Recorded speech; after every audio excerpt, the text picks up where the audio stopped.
Dear learners, welcome to my class. You all the students of first year, I think you are very attentive to your study. In my last class, I discussed with the syllabus and mark distribution of first paper. I am Mohammad Shahidul Islam, Assistant Professor English, Ghanel Cantonment Public School and College. Now I am going to take a class on a topic. Today's topic is paragraph writing. We know what is a paragraph, yet we have to know more about the system and techniques of writing a paragraph. We think that if we arrange some sentences gradually, then it becomes a paragraph. But in order to arrange the sentences, we have to follow some rules, systems. And let us know what are the rules and what are the systems to arrange a paragraph. In order to make a complete paragraph, we should follow some rules, and now we are ready to discuss the different points of writing a paragraph. How can we develop a paragraph systematically? Please, dear students, try to be very attentive to my lecture and devote yourself to follow the lecture.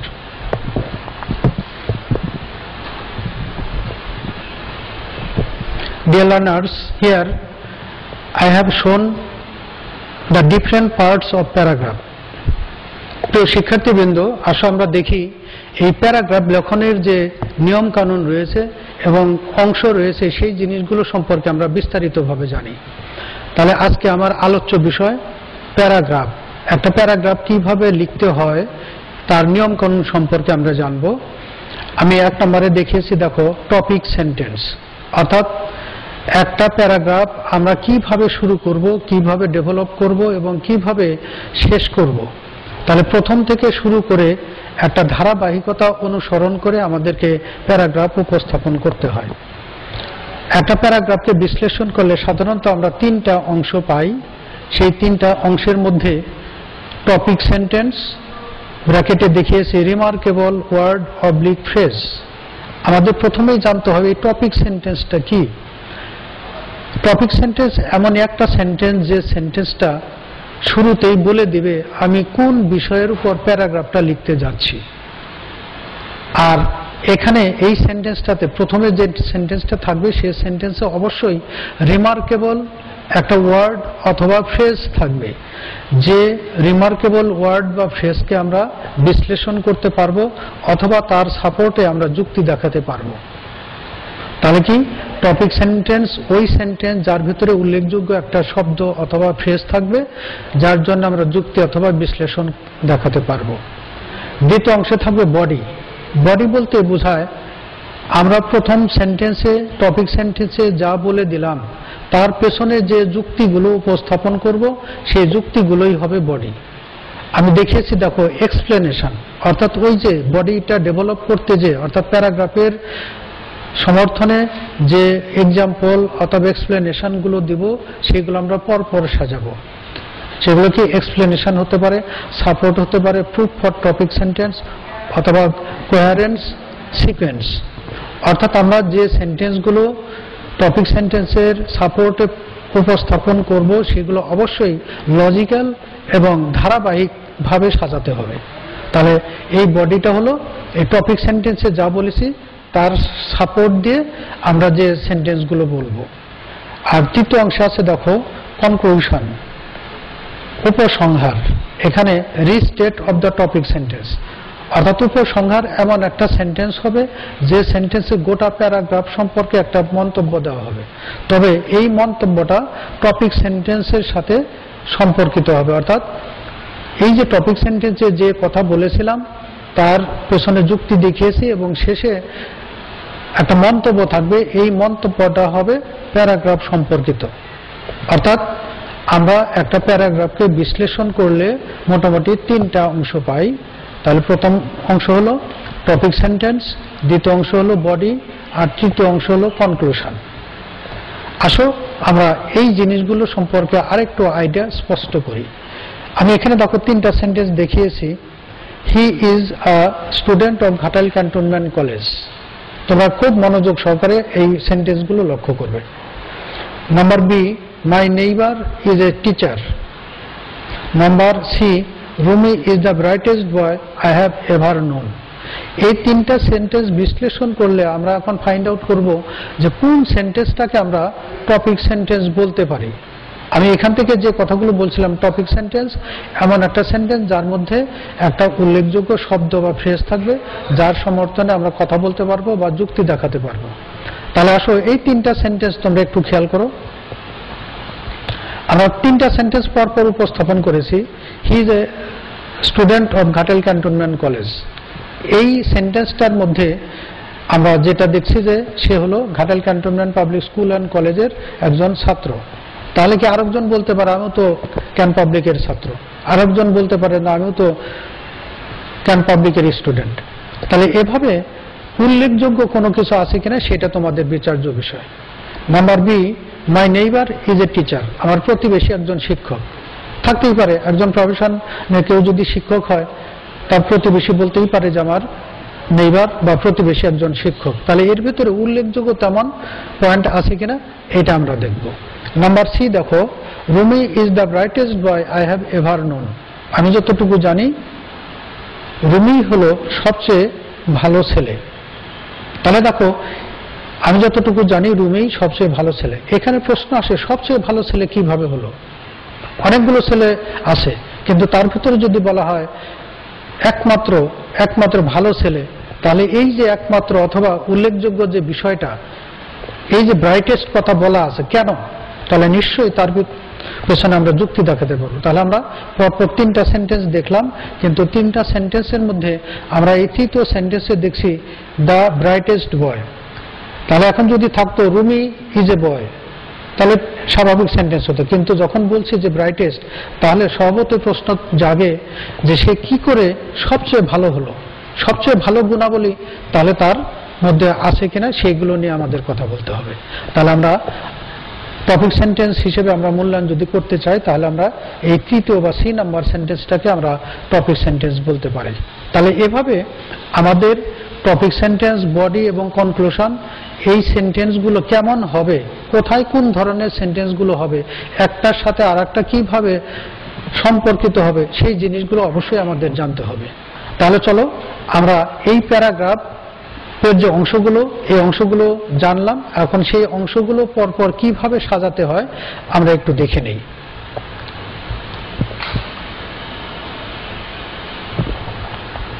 প্রিয় শিক্ষার্থীবৃন্দ, দেখো আমরা প্যারাগ্রাফের যে বিভিন্ন side রয়েছে সেগুলো সম্পর্কে যদি ভালো ধারণা থাকে তবেই আমরা একটা ভালো প্যারাগ্রাফ উপস্থাপন করতে পারবো বা লিখতে পারবো। দেখো আমি দেখেছি কাইন্ডস অফ প্যারাগ্রাফ, প্যারাগ্রাফের ধরন কত প্রকার, তাহলে সেই প্রকার ভেদ সম্পর্কেও জানা দরকার। দেখো আমি এক নম্বরে দেখিয়েছি ন্যারেটিভ। এই ন্যারেটিভ অর্থ বর্ণনামূলক। যখন কোনো একটা ঘটনার বর্ণনা দেওয়া হয়, আমি কোথাও গেলাম, অথবা আমি একটা স্টাডি ট্যুরে গেলাম, অথবা আমি কলেজে গেলাম, কোনো একটা ঘটনা ঘটলো, সেই ঘটনার বর্ণনা যখন দেব তখন যে সিস্টেমটা সেইটার নাম হলো ন্যারেটিভ। অর্থাৎ এই যে ন্যারেটিভ প্যারাগ্রাফ, এটা কোনো একটা ঘটনাকে বর্ণনা দেবে। Number two, descriptive. এই ডেসক্রিপটিভ অর্থ বর্ণনামূলক, তবে কোনো একটা উপস্থিতি বা অস্তিত্ব যেটা সম্পর্কে আমরা লিখব, তার আকার আকৃতি আছে, তার উপস্থিতি আছে, কোনো একটা ব্যক্তি বা বস্তু সম্পর্কে যখন আমরা কোনো কিছু লিখতে যাব তখন যে বর্ণনাটা দেব সেই বর্ণনাটা হবে ডেসক্রিপটিভ। তাহলে ন্যারেটিভ হলো কোনো একটা ইনসিডেন্ট বা ঘটনার বর্ণনা, আর ডেসক্রিপটিভ হলো কোনো একটা ব্যক্তি বা বস্তুর বর্ণনা যার উপস্থিতি রয়েছে, সেগুলো দেখে দেখে আমরা বর্ণনা করব। তারপর 3 নম্বর আমি দেখেছি, দেখো এক্সপোজিটরি প্যারাগ্রাফ, এক্সপ্লেইন বা মোর ইউজড। এখানে এই এক্সপোজিটরি প্যারাগ্রাফটা কোনো কিছু ব্যাখ্যা দেওয়া হয়, এটা সাধারণত উপস্থিতি অথবা অস্তিত্ব অথবা এটার আকৃতি বোঝা যায় না, তবে এটাকে উপলব্ধি করতে হয়, ভাবতে হয়, ব্যাখ্যা দিতে হয়। আর এই ধরনের প্যারাগ্রাফগুলো সাধারণত আমরা বেশি লিখে থাকি। তাহলে আমরা এখান থেকে জানলাম প্যারাগ্রাফ 3 ধরনের, ন্যারেটিভ, ডেসক্রিপটিভ, এক্সপোজিটরি। তাহলে কোন ধরনের প্যারাগ্রাফ কেমন তাহলে আমরা জানলাম। আসো এই প্যারাগ্রাফ রাইটিং এর কিছু টেকনিক রয়েছে, সেই টেকনিকগুলো আমরা একটু দেখে নেই। দেখো এখানে আমি দেখেছি techniques of writing paragraph, paragraph লেখার যে কৌশল।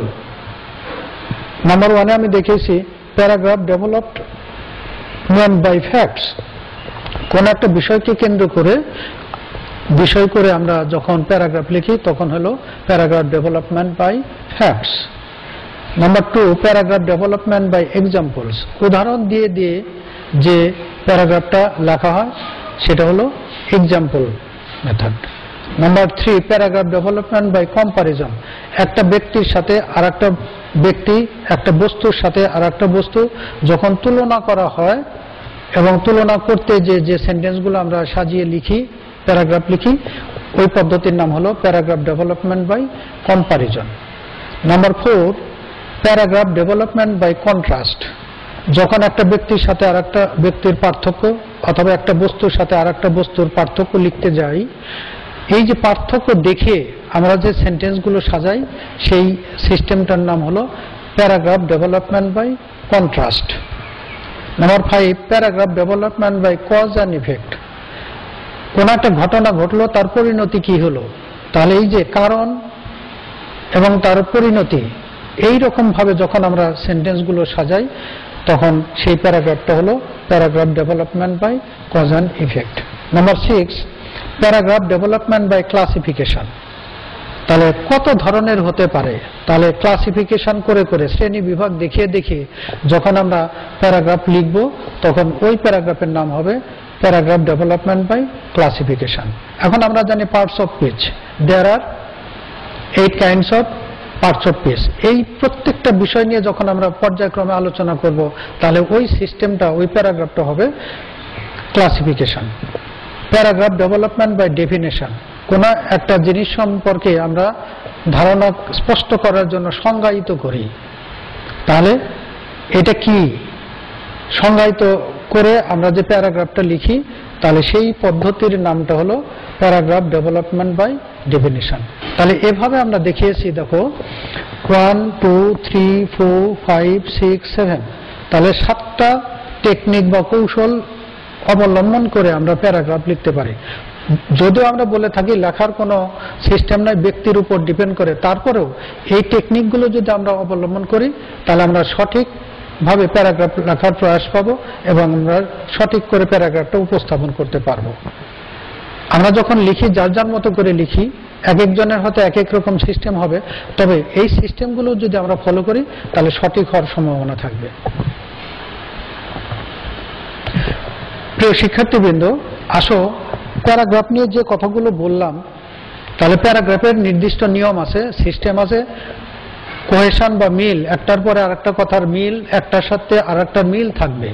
আমরা দেখি এই সেন্টেন্সগুলো, এই প্যারাগ্রাফের সেন্টেন্সগুলো আসলে মিল আছে কিনা। দেখো আমি টপিক দিয়েছি মাই নেক্সট ডোর নেইবার, আমার নিকটতম প্রতিবেশী, আমার পাশের প্রতিবেশী। তাহলে ওই প্রতিবেশী সম্পর্কে জানতে হলে আমাদের যে বিষয়গুলো আছে আসো দেখি এটা আসলে প্যারাগ্রাফ সেই গুণাগুণ বহন করে কিনা। He is a high official and gets a good salary, তিনি একজন বড় কর্মকর্তা এবং খুব ভালো বেতন পান। তাহলে প্রথমেই প্রশ্ন জাগে, এই যে হি দিয়ে শুরু করলাম, প্রোনাউন দিয়ে শুরু করলাম, নিশ্চয়ই তাহলে এই প্রোনাউন দিয়ে প্যারাগ্রাফটা শুরু হওয়ার কথা না। তিনি একজন বড় কর্মকর্তা, তাহলে উনি কে তার সম্পর্কে কিন্তু ধারণা স্পষ্ট হয়নি। তাহলে প্রথম সেন্টেন্সটাতেই দেখছি যে টপিক সেন্টেন্স আর যে গুণাগুণ সেটা কিন্তু আমরা এখানে পাচ্ছি না। He has also inherited a house and some farmland, তিনি উত্তরাধিকার সূত্রে একটা বাড়ি পেয়েছেন এবং কিছু আবাদি ভূমি পেয়েছেন, কিন্তু তার সম্পর্কে কথা না বলে আগেই তার প্রাপ্তি সম্পর্কে বলা হচ্ছে। My next door neighbour is the stingiest man I have ever known, আমি যতটুকু জানি আমার নিকটতম প্রতিবেশীটা খুবই কঞ্জুস অর্থাৎ কৃপণ। তাহলে দেখো এই সেন্টেন্সটা যদি টপিক সেন্টেন্সে হতো তাহলে আমরা এই পরপর সেন্টেন্সগুলো আমরা সিকোয়েন্সিয়ালি বলতে পারতাম যে না ঠিক আছে, কিন্তু থার্ড সেন্টেন্সটা আসলে হওয়ার কথা ফার্স্ট সেন্টেন্স, অথচ সেটা মেনটেন করা হয় না। তাহলে আমরা এখান থেকে বুঝতে পারলাম যে আসলে সিকোয়েন্স একটা খুব গুরুত্বপূর্ণ বিষয় প্যারাগ্রাফ রাইটিং এর ক্ষেত্রে।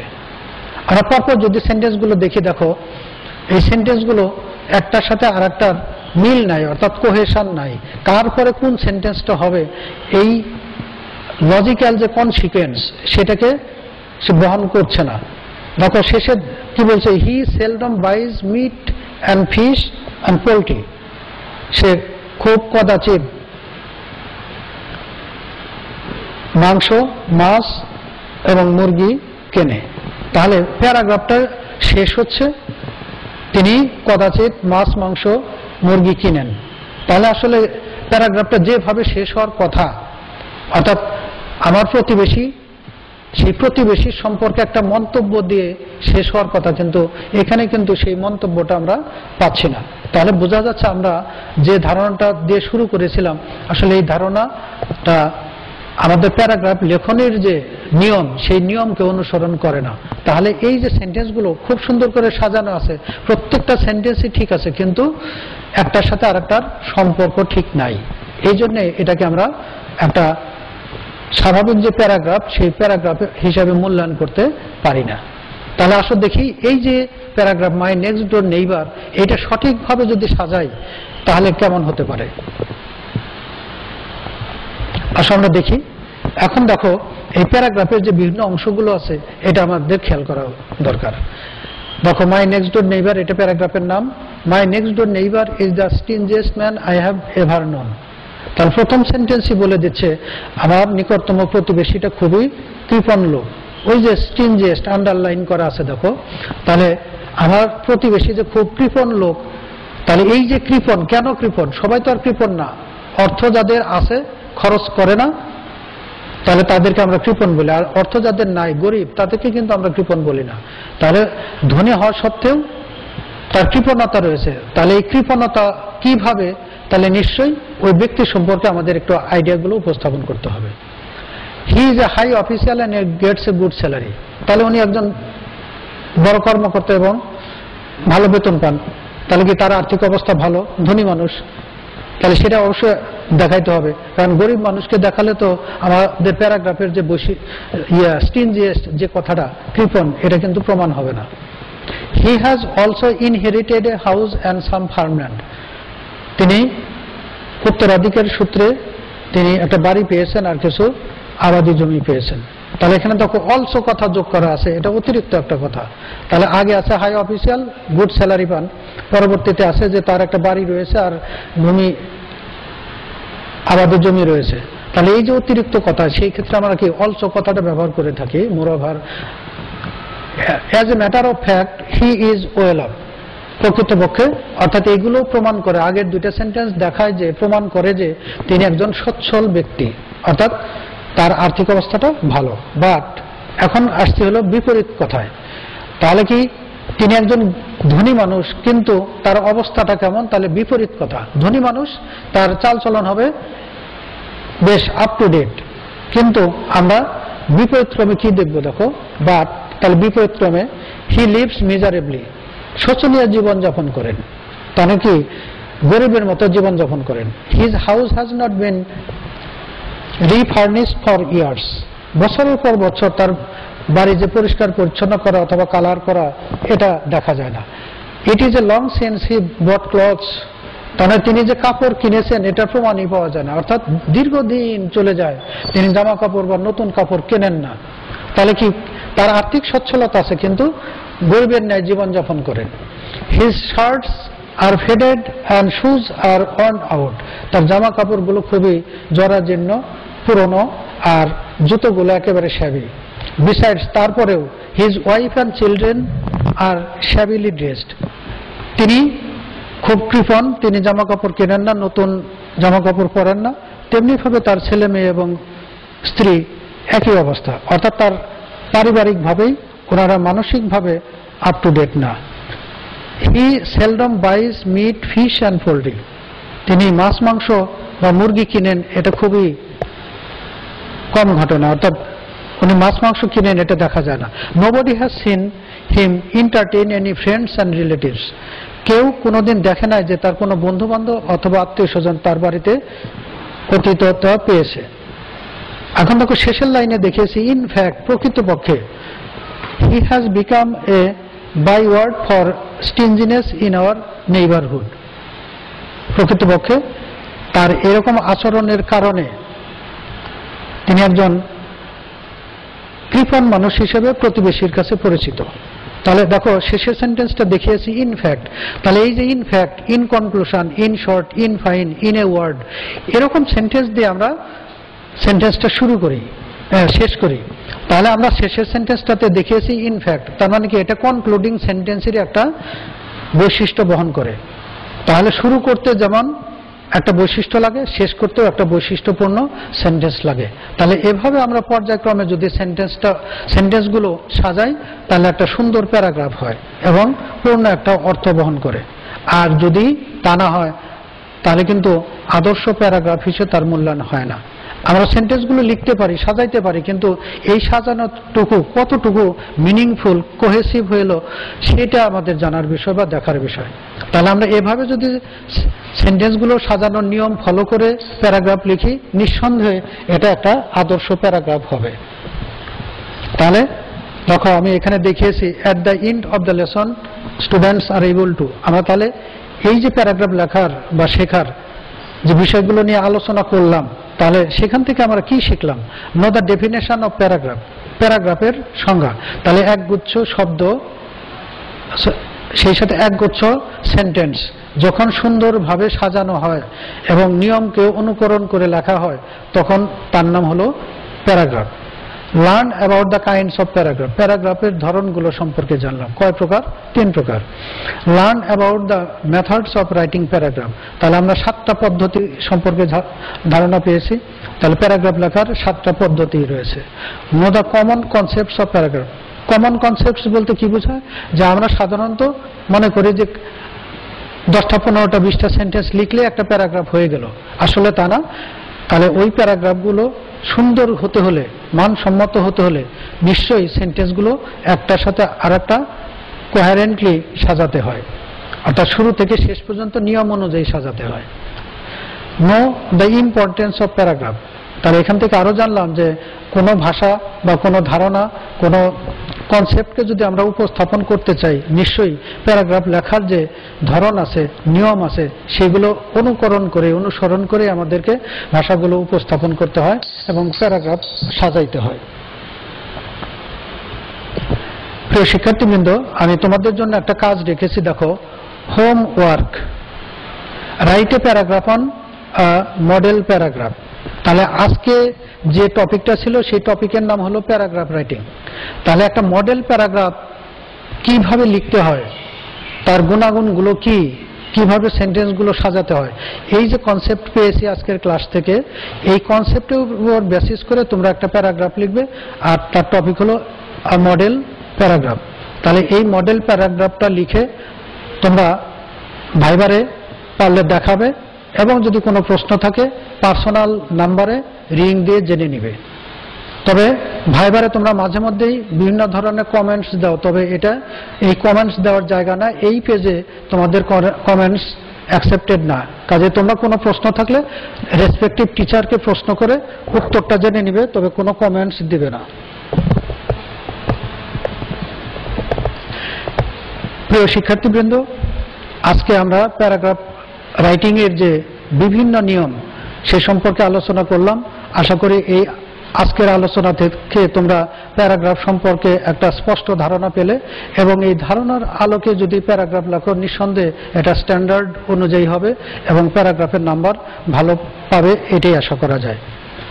আমরা যদিও কোভিড সিচুয়েশনে রয়েছি, আমরা দূরে রয়েছি, তোমরাও দূরে রয়েছো, তবে আমরা সবসময় তোমাদের আশেপাশে থাকার চেষ্টা করছি এভাবে ক্লাস নিয়ে, অর্থাৎ ক্লাসটা তোমরা অনুসরণ করবে, তাহলেই আমাদের সান্নিধ্য আসো এটা আমরা ধারণা করে নেব।